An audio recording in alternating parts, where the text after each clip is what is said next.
My knees hit the marble floor before I even reached the center of the chamber, and the sound echoed through 1,000 seats like a gunshot. I did not plan to fall. My legs simply gave out under me, worn down by 6 sectors of travel, with no sleep and no food that agreed with my stomach.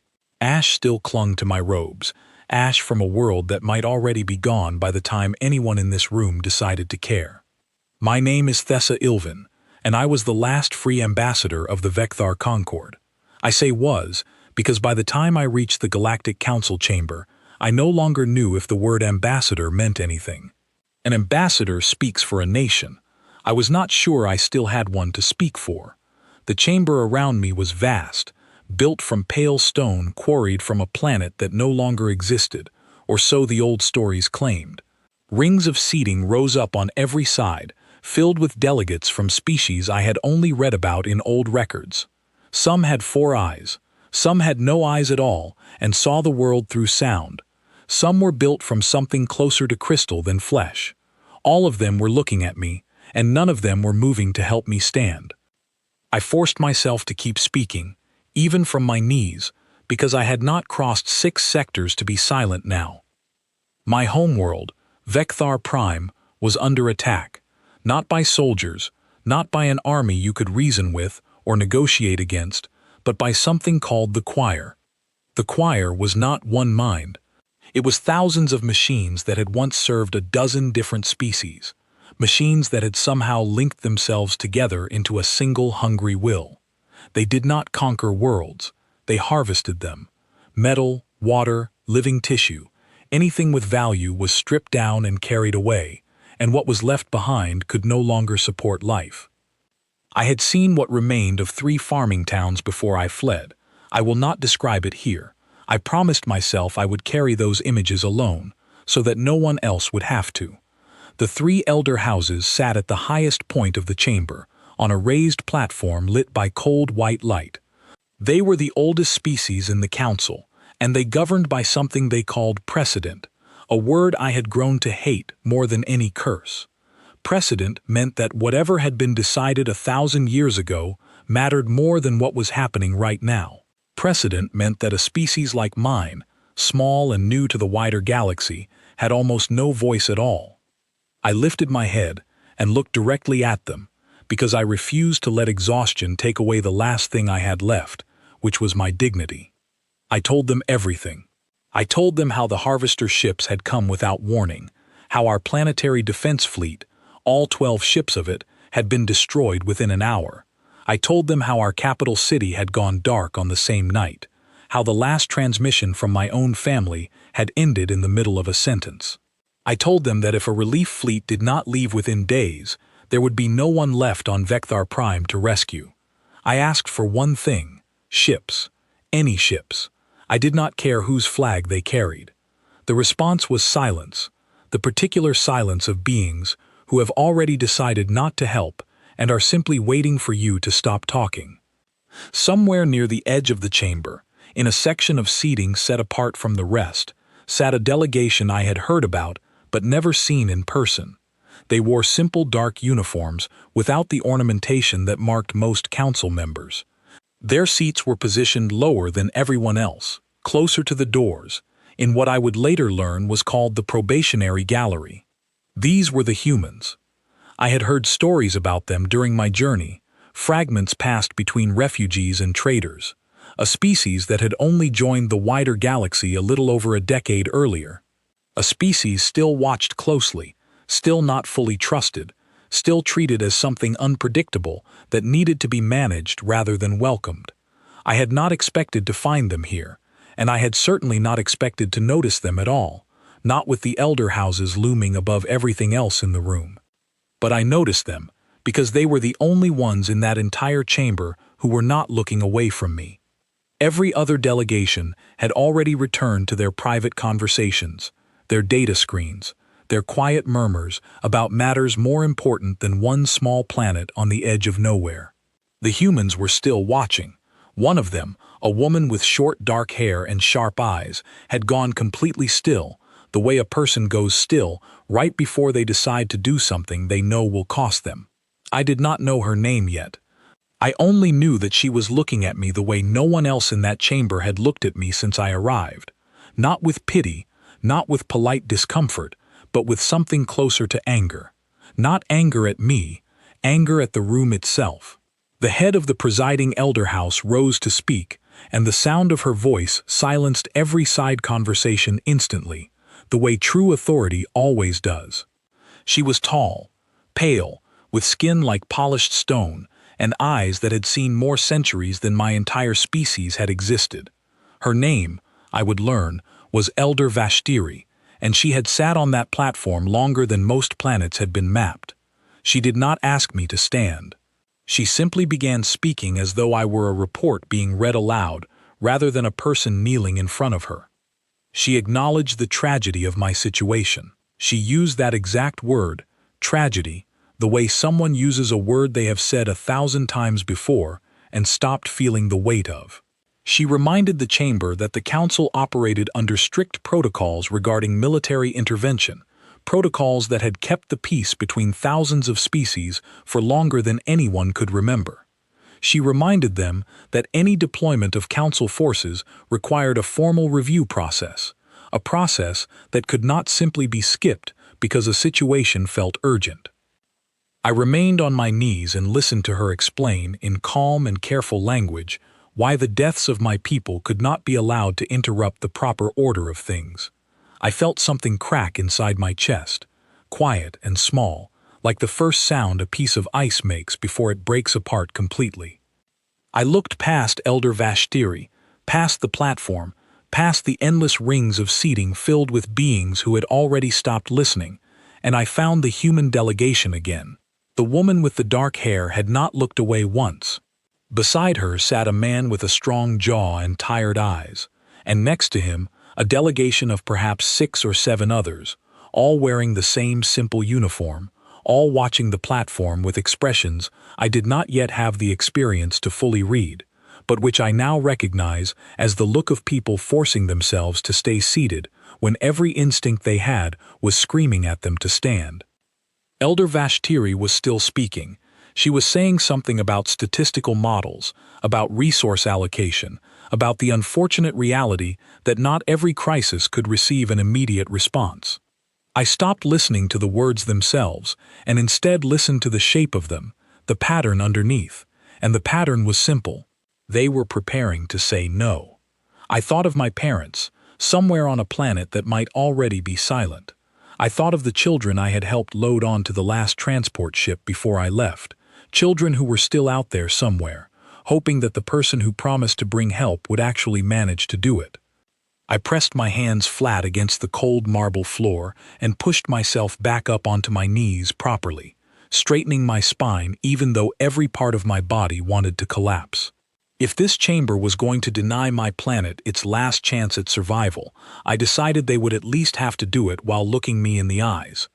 Elder Vashtiri finally turned her attention fully toward me, and the entire chamber seemed to hold its breath, waiting for whatever verdict she was about to deliver. I braced myself, not knowing yet that the true weight of this moment would not come from her at all, but from the small section of seats near the door, where a woman I had not yet spoken to was quietly rising to her feet. Her name, I learned only moments later, was Mara Voss, and she did not wait for permission to speak. On most days, such an act would have been unthinkable inside that chamber. Delegates spoke only when recognized by an elder house, only in the order dictated by rank and seniority, only after their request had passed through 3 separate layers of procedure.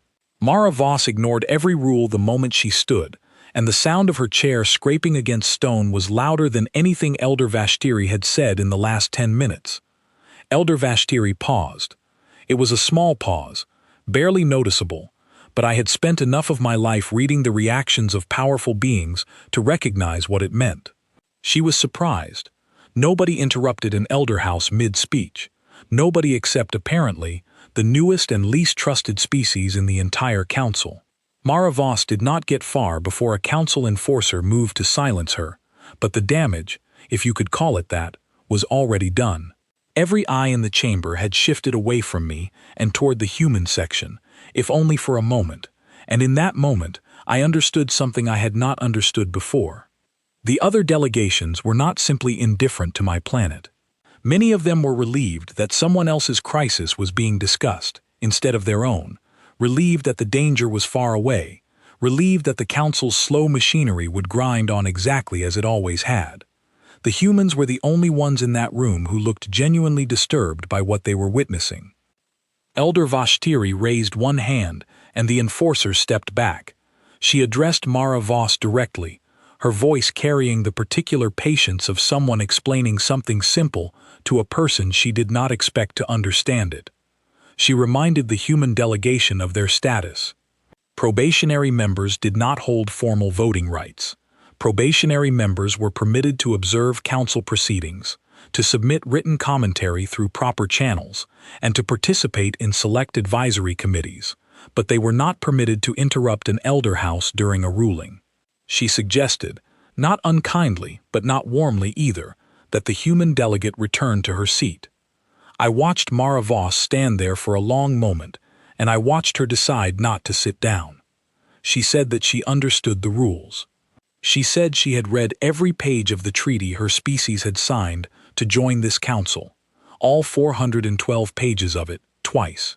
She said that nowhere in those pages did it say that a species without voting rights had to remain silent while a planet full of people was left to die because of a scheduling problem.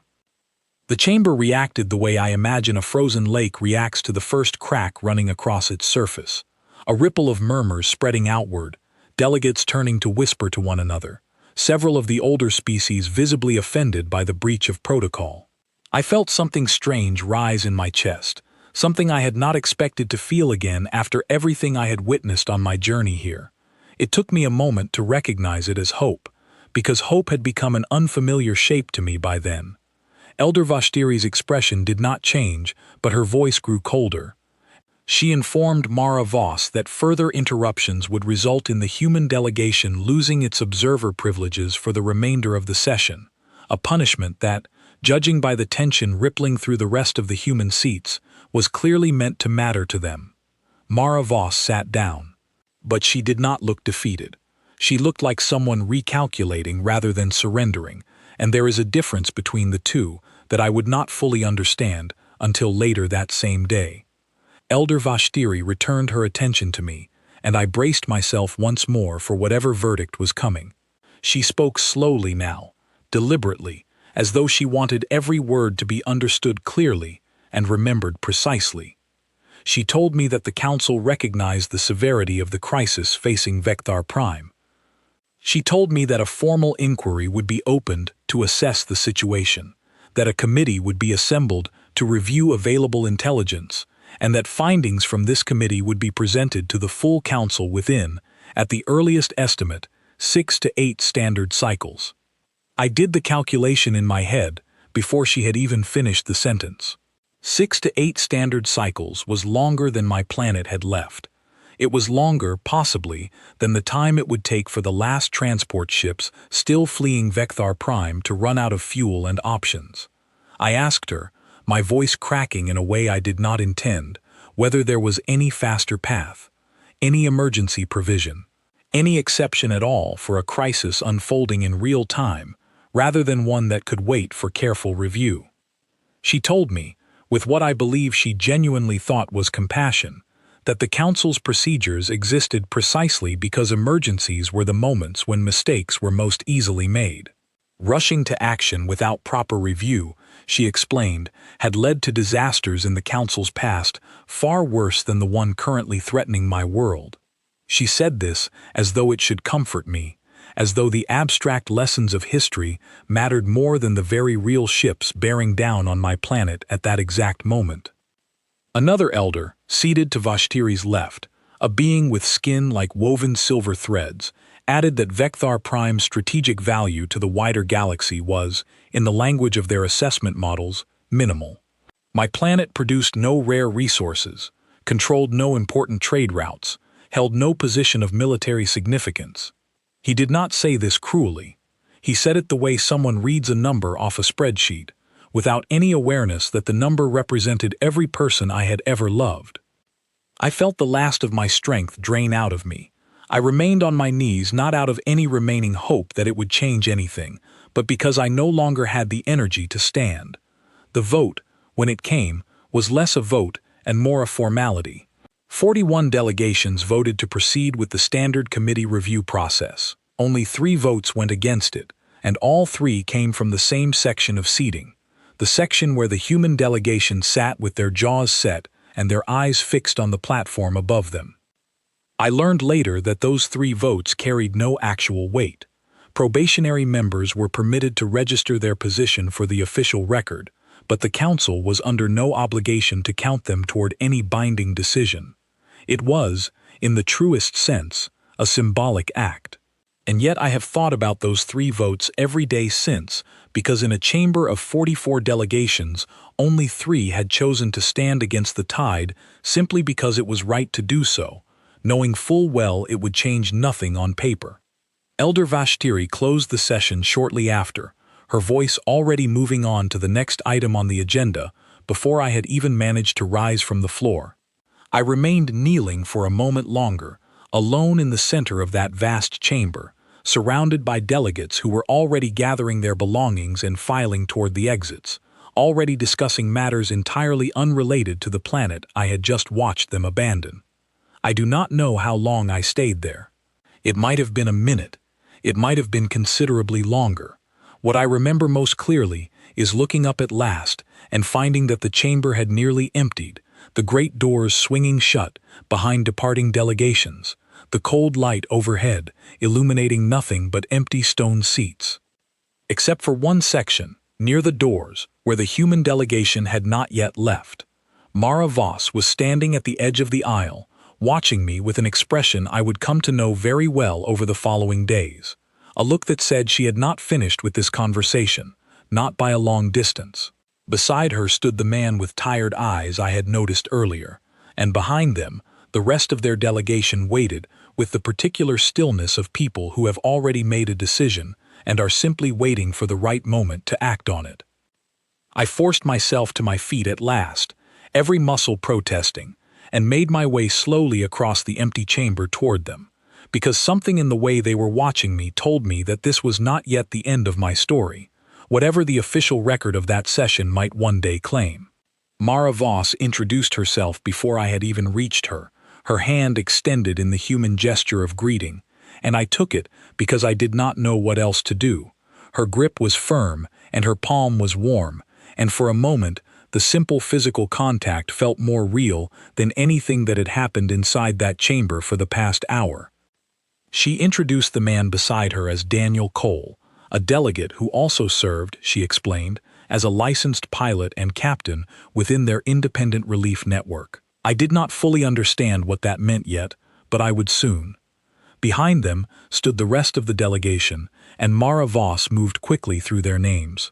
There was Grace Turner, a woman with steady eyes who I would later learn was a field medic with more emergency evacuations behind her than she could easily count. There was Ethan Marsh, younger than the others, with quick hands and an even quicker mind for machinery. There was Olivia Hart, who spoke little but watched everything, and Peter Lang, who carried himself like someone used to making difficult decisions quickly and living with the consequences afterward. Mara Voss did not waste time on pleasantries beyond the introductions. She asked me directly how much time Vecthar Prime realistically had left, and I gave her the honest answer, which was that I did not know for certain, only that every hour mattered, and that the Council's proposed timeline of 6 to 8 cycles was, in practical terms, a death sentence delivered through careful language. She nodded once, sharply, as though confirming something she had already suspected. She explained the situation to me plainly, the way I would come to learn humans preferred to communicate, without the careful diplomatic padding I had grown used to from every other species in the Council.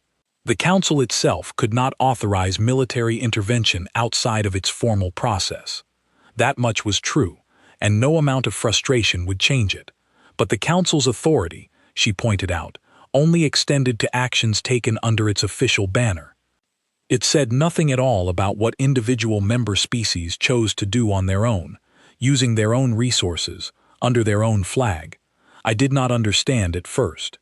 Daniel Cole explained further, his voice quieter, but no less certain than Mara Voss's had been. Humanity, in the short time since joining the wider galaxy, had built something the other species had not quite anticipated and did not entirely know how to categorize. A loose network of independently owned and crewed vessels dedicated to disaster relief and emergency evacuation. These were not military ships. They carried no council authorization, no official mandate, no binding orders from any government. They were simply people, human civilians and volunteers, who had decided that waiting for permission to help was not something they were willing to do. The other species called it reckless. Some called it a violation of the spirit, if not the letter, of council law. The elder houses had raised formal objections to the practice on more than one occasion, arguing that it undermined the authority of proper channels. But because the ships involved carried no weapons capable of altering any real balance of power, and because the volunteers operating them broke no specific written law, the Council had never managed to find grounds to shut the network down entirely. Mara Voss called it, with a faint and humorless smile, humanity's favorite loophole. I asked her why. Why would her species, still new to this community of worlds, still distrusted and watched, and confined to a probationary gallery, choose to spend its resources and risk its people on planets that offered them nothing in return? She looked at me for a long moment before answering, and when she did, her voice had lost some of its sharpness. She told me that humanity had spent a great deal of its own history waiting for help that never came, watching more powerful nations decide that certain crises were simply not their problem to solve. She said that when her people finally reached the stars and found an entire council built on the same cold calculations they had spent centuries trying to escape, something in them had simply refused to accept it as the natural order of things. She said that humans were used to being told they were too young, too impulsive, too emotional to understand how the wider galaxy truly worked. She said that maybe they were, but she said it like someone who considered that a reasonable price to pay for still being willing to act when it mattered. I felt something in my chest loosen slightly, for the first time since I had left my burning homeworld. Grace Turner stepped forward and asked me practical questions I had not been prepared for after so many hours of political theater. How many people remained on Vecthar Prime? What kind of transport capacity my remaining ships had? Whether the harvester ships showed any predictable pattern in their movements, any window of reduced activity that a relief fleet might use to slip past their perimeter. I answered as best I could, pulling numbers and details from memory that felt distant now, as though the disaster had happened to someone else and I was only recounting a story I had heard secondhand. Ethan Marsh asked about the technical specifications of the choir's harvester vessels. Anything I could remember about their weapon systems, their shielding, their communication patterns. I told him what little I knew, which admittedly was not much. My people were farmers and builders, not soldiers. We had never expected to need this kind of knowledge. Peter Lang pulled up a display from a small device on his wrist, projecting a rough star map into the air between us. He traced a path with one finger, calculating distances and fuel requirements under his breath, muttering figures to himself that meant little to me, but seemed to mean everything to him. Mara Voss watched all of this with the expression of someone assembling pieces of a plan faster than she was speaking them aloud. When she finally spoke again, her words were addressed less to me and more to her own delegation, as though she were thinking out loud and simply allowing me to listen. She said that the Independent Relief Network currently had 2 ships within reasonable range of the sector where Vecthar Prime was located. One was a smaller transport, useful for evacuation but poorly equipped to handle any kind of confrontation. The other was larger, a converted cargo vessel that Daniel Cole apparently captained personally, a ship called the Good Samaritan, which had been modified over the years with enough defensive capability to survive brief encounters without inviting a full engagement. Neither ship was built for war. Neither ship carried anything close to the firepower that would be needed to fight the choir directly. But neither ship needed to fight. They needed only to reach the planet, gather as many survivors as possible, and leave again before the harvester fleet closed in completely. Daniel Cole asked how many people we were realistically talking about evacuating. I gave him the number I had been carrying in my chest like a stone since the day I fled, the estimated population still remaining in the capital region, and the surrounding farming communities that had not yet been reached by the harvesters. It was a large number. Far larger than 2 ships, however well designed, could reasonably carry in a single run.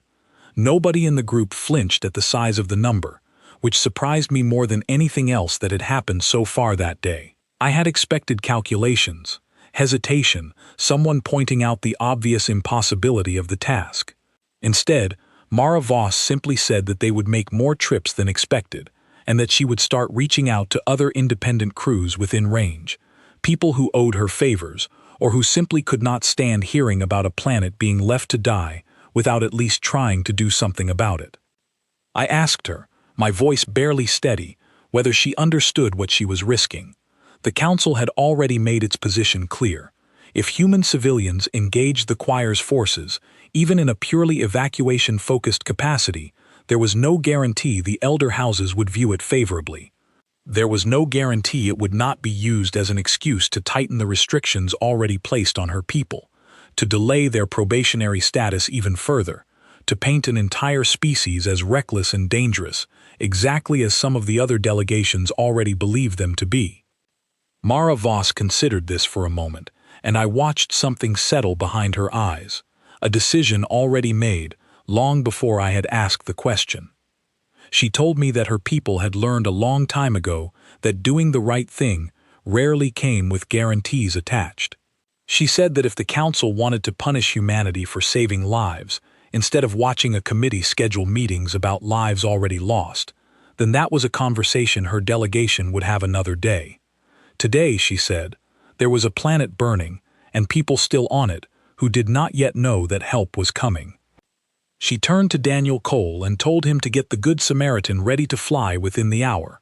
She turned to Ethan Marsh and told him to pull whatever weapons data he could find on the Choir's harvester patterns from the archive before they left. She turned to Grace Turner and told her to prepare the medical bay for a heavy load of frightened, injured, exhausted refugees, because that was exactly what they were about to bring aboard. Then she turned to me, and for the first time since I had entered that chamber and fallen to my knees in front of beings who considered my planet a rounding error in their calculations, someone looked me directly in the eyes and asked me a simple question. She asked if I was ready to go home. I told her that I did not know if home still existed. She told me that was exactly why we needed to hurry and find out. Within the hour, I found myself standing on the boarding ramp of a ship that carried no official flag, crewed by people who owed my planet nothing and had everything to lose by helping it anyway. Behind us, the great chamber of the Council continued its slow and careful business, unaware or unconcerned that the very species it had confined to a probationary gallery was already breaking away from its cold calculations to do what the entire galaxy's oldest and most powerful governing body had refused to do. Daniel Cole's voice crackled over an unregistered channel as the engines began to hum beneath our feet, calling out to whoever else might be listening on that frequency, a simple request without ceremony or authorization. He said they had a world to reach and not enough time to waste explaining themselves to anyone who was not already willing to help. He said the Good Samaritan was leaving within minutes, and anyone with a working ship and a spare conscience was welcome to follow.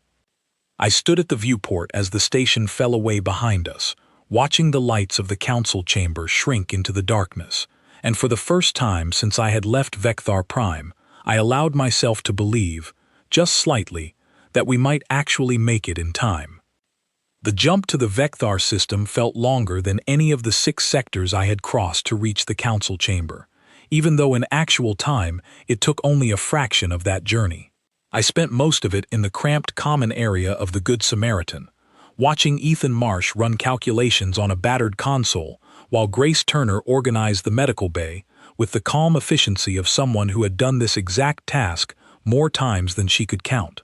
Daniel Cole never left the pilot's seat, and Mara Voss spent the entire trip coordinating with other independent crews over channels that shifted frequency every few minutes, a precaution against anyone who might be listening in and reporting our movements back to the Council. By the time we dropped out of the jump, 4 other ships had answered Daniel Cole's call. None of them were warships. One was a converted mining vessel with cargo holds large enough to carry several hundred people if they did not mind standing shoulder to shoulder for the return trip. Another was little more than a fast courier ship, useful mainly for scouting ahead and relaying information. But every one of them carried a crew willing to fly into danger for a planet none of them had ever set foot on, and by then I had stopped being surprised by that particular fact about humanity. Vecthar Prime came into view through the forward viewport, and I felt my breath catch in a way that had nothing to do with the ship's recycled air. Half the planet's night side glowed with fires that should not have existed, orange scars visible even from orbit, marking places where cities had once stood. The Choir's harvester ships hung in low orbit like a ring of dark insects, dozens of them, far more than I had feared, moving with the slow, methodical patience of something that knew it had already won and was simply finishing the job at its own pace. Daniel Cole's voice remained steady over the comm, giving instructions to the other ships with the calm authority of someone who had clearly done this kind of work before, even if never on quite this scale. He assigned each vessel a section of the planet's remaining population centers, coordinating approach vectors that would keep us moving through gaps in the harvester formation rather than straight through the middle of it. I gave them everything I remembered about the layout of the capital region, the location of the emergency shelters my government had built decades ago for storms and disasters that never could have prepared us for something like this. Grace Turner listened closely, cross-referencing my directions against sensor readings, identifying which shelters still showed signs of active life support and which had already gone silent.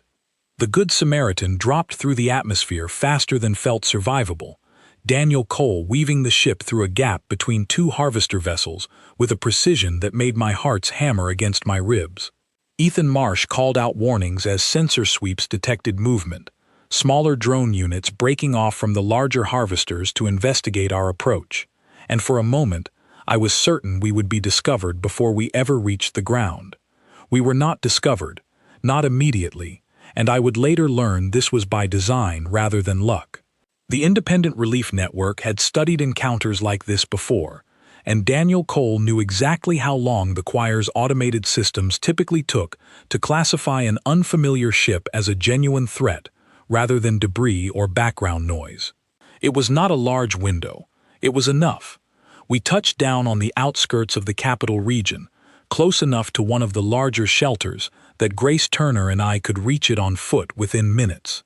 Mara Voss came with us, along with 2 other crew members whose names I had not yet learned, everyone moving with the same urgent efficiency, checking weapons that I understood were meant only for defense, not conquest, tools to buy time rather than instruments of harm. The shelter door was sealed, but not silent. I could hear voices behind it, faint and frightened, and when Grace Turner finally managed to override the emergency lock, the sound that greeted us was something I will never forget for as long as I live. Hundreds of my people, crammed into a space built for a fraction of that number, turning toward the opening door with expressions caught between terror and disbelief, certain until that exact moment that no one was coming for them at all. I called out to them in our own language, telling them who I was, telling them that help had arrived, telling them to move quickly and calmly toward the ships waiting outside. For a moment, nobody moved, frozen by shock or exhaustion or simple disbelief that rescue could possibly be real after everything they had already lost.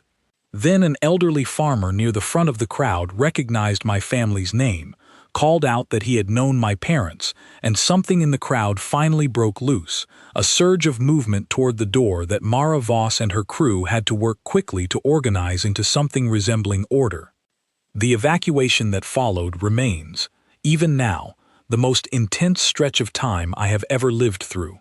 Grace Turner triaged the injured with a speed that seemed almost inhuman, directing the worst cases toward the ship's medical bay, while guiding everyone else into the cargo hold in careful, efficient lines. Mara Voss stood near the entrance the entire time, counting heads, coordinating with the other ships over the comm, her voice never once rising in panic, even as the numbers climbed higher than the Good Samaritan alone could comfortably carry. Outside, the sky had begun to change. Ethan Marsh's voice cut through the comm channel with tightly controlled urgency, warning that harvester drones had picked up on the unusual concentration of movement near our position and were adjusting course to investigate. Daniel Cole responded that we had perhaps 20 minutes before we needed to be airborne again, less if the drones decided to escalate their response. We did not have 20 minutes worth of people left to load in 20 minutes. We had closer to 40 minutes worth, and every single person in that shelter deserved to make it onto a ship. This was when Noah Bradley, a member of the courier ship's crew whose name I had only just learned an hour earlier, made a decision that I still think about every single day since. He had been running supply lines between the shelter and the ships, helping the elderly and injured cover the distance faster than they could manage alone. When Ethan Marsh's warning came through, Noah Bradley did not hesitate. He grabbed a portable signal generator from his ship's cargo hold, a device meant for emergency beacon use, and reconfigured it on the spot into something that would broadcast a false concentration of movement half a kilometer away from our actual position. He told Mara Voss over the comm, calm as anything, that he was going to draw the drones off long enough for the rest of the evacuation to finish. She told him to abort, that the plan was too dangerous, that they would find another way.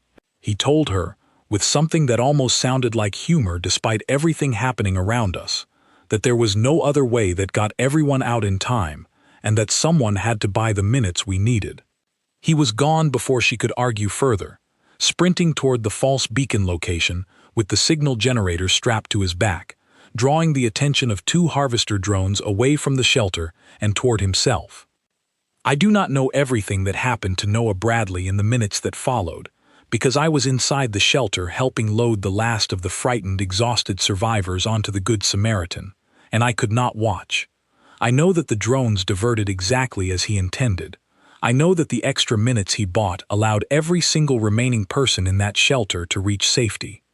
I know that when Daniel Cole finally lifted the ship off the ground, engines screaming as we tore back up through the atmosphere, Mara Voss stood at the comm panel calling Noah Bradley's name over and over, her voice cracking in a way I had not heard from her before, and receiving nothing back but static.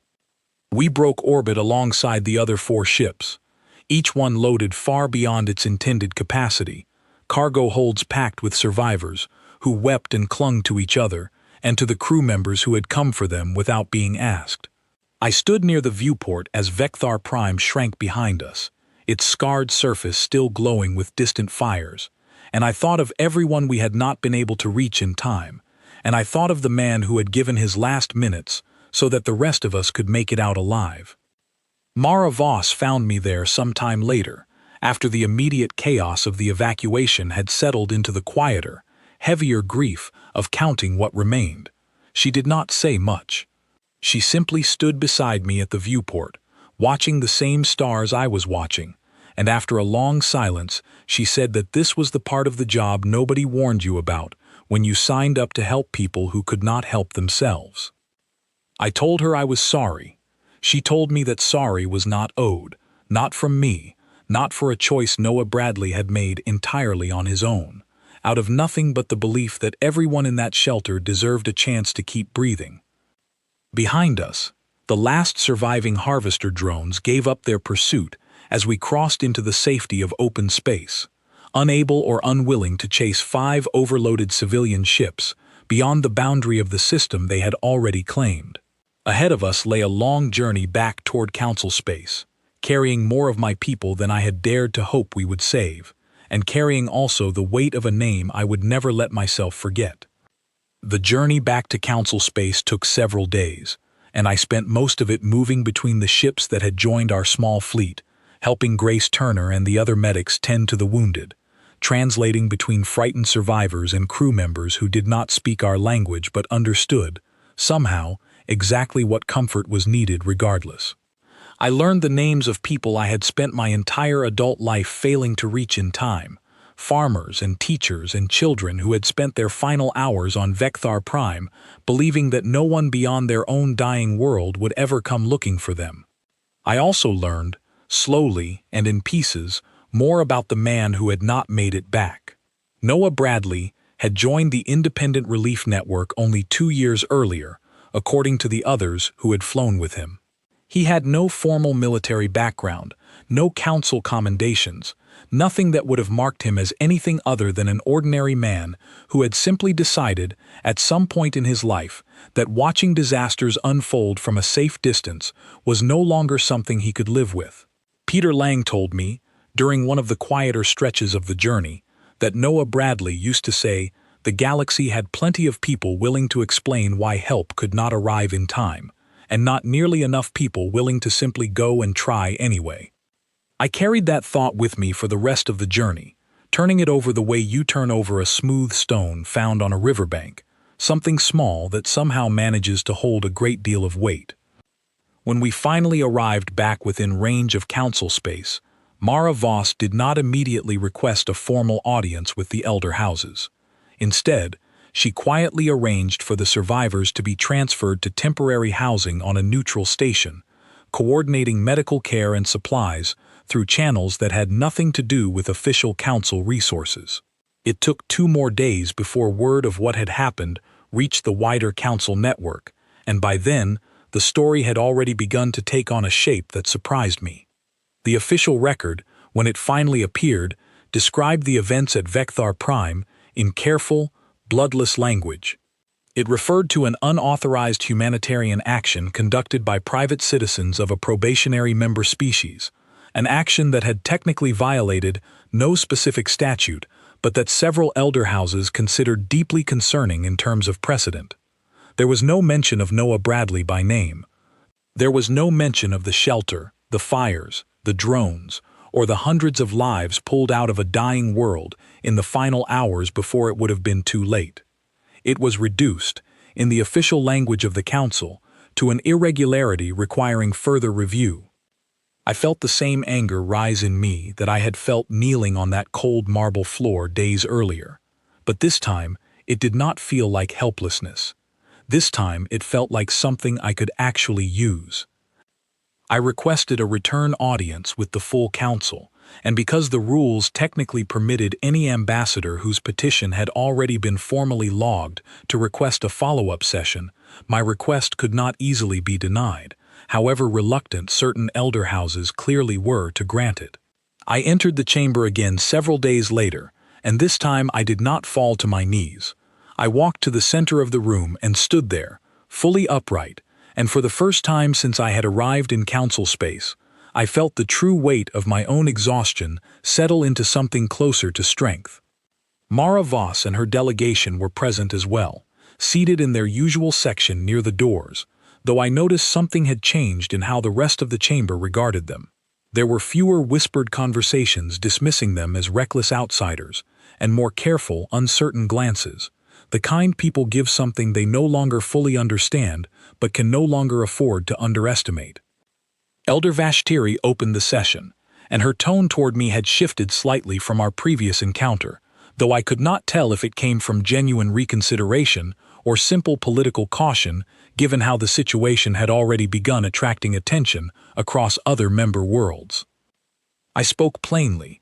I told the chamber that 6 days after I had knelt before them and begged for help, hundreds of my people were alive, because a species this council still refused to fully trust had chosen to act without waiting for permission. I told them that a man named Noah Bradley, who held no rank, no title, and no formal authority within any government represented in that room, had given his life buying the minutes needed to finish an evacuation the council itself had refused to authorize. I told them that his name deserved to exist somewhere in their official records, not buried under language designed to make his sacrifice sound like a bureaucratic inconvenience. Several elder houses shifted uncomfortably at this. Elder Vashtiri's silver-skinned colleague attempted to redirect the conversation back toward procedural matters, questioning whether an unauthorized action, however well-intentioned, should be formally acknowledged at all without setting a troubling precedent for future crises. It was Peter Lang, rising from the humans section without waiting to be recognized, exactly as Mara Voss had done days earlier, who answered that question before I could. He said that the council seemed very concerned about the precedent of civilians choosing to save lives without permission, and remarkably unconcerned about the precedent of an entire governing body watching a planet burn while a committee scheduled its review. He said that if setting a troubling precedent meant more people would survive the next disaster the council was too slow to address, then perhaps that was a precedent worth setting. The chamber fell into an uneasy quiet, the kind that comes not from agreement, but from the discomfort of hearing something true said out loud in a place built to avoid exactly that. I do not know if my words that day changed the council's fundamental structure. I suspect they did not. Not immediately, not in any way that would satisfy someone hoping for a clean and simple resolution. The formal record from that session still describes the events at Vecthar Prime in cautious, hedged language. Still avoids fully endorsing what Mara Voss and her crew had done, still leaves room for future elder houses to argue that such actions should not be encouraged going forward. But something did change, even if it did not show up cleanly in any official transcript. In the weeks that followed, I learned that 3 other species, none of them powerful, none of them influential within council politics, had quietly reached out to the human delegation asking how their own independent relief networks might be organized. I learned that donations of ships, fuel, and medical supplies had begun arriving from unexpected corners of the galaxy, sent by people who had heard the story of Vecthar Prime through channels far removed from official council communications. I learned that the phrase used by ordinary citizens to describe what had happened was not an unauthorized humanitarian action. It was simply the rescue. Vecthar Prime itself remains a wounded world. The scars from the harvester fleet have not disappeared, and it will be a long time before farms grow again in the regions hit hardest by the attack. But the survivors I helped carry off that dying planet have begun rebuilding, first in temporary settlements on neutral stations, and now, slowly, in small returning communities on the parts of our world the choir never reached. I visited one of those settlements myself not long ago, and among the patched-together tents and half-rebuilt shelters, I found a small piece of fabric sewn into the corner of one tent's entrance, a simple patch bearing a symbol I had come to recognize well by then, quietly stitched there by someone who wanted to remember exactly who had made that shelter possible. I think often about the moment I fell to my knees in front of the most powerful beings in the known galaxy, certain that my voice, my planet, and everyone I loved meant nothing to a room built entirely around careful calculation and endless procedure. I think about how right I was and how it did not matter in the end, because the ones with no real power in that chamber, the ones still watched and distrusted and seated apart from everyone else, were the only ones who heard me at all. I do not know what the future holds for humanity's place within the wider council, whether their probationary status will ever fully lift, or whether the elder houses will ever stop viewing their willingness to act without permission as a threat rather than a virtue. I suspect that conversation will continue for a very long time, argued over in chambers just like the one where I once knelt, by beings who still have not learned the lesson that Noah Bradley understood without ever needing to sit through a single council session. What I do know is this: I went to that chamber with nothing left but a plea and the last of my strength, and I was answered not by the powerful, but by the ones still learning how much power they actually had. Vecthar Prime is rebuilding today because a handful of people decided that waiting for permission to care was a luxury they were simply not willing to afford, and I carry that truth with me now everywhere I go, through every world I visit, through every quiet moment when I remember a man named Noah Bradley running toward danger so that strangers he would never meet again could keep on living. Somewhere out there, I believe, another world is burning right now, waiting on a council session that will move too slowly to save it. And somewhere out there, I believe, a small, distrusted delegation is already listening, already calculating fuel and distance, already preparing to do again exactly what they did for us, whether the Council gives them permission or not.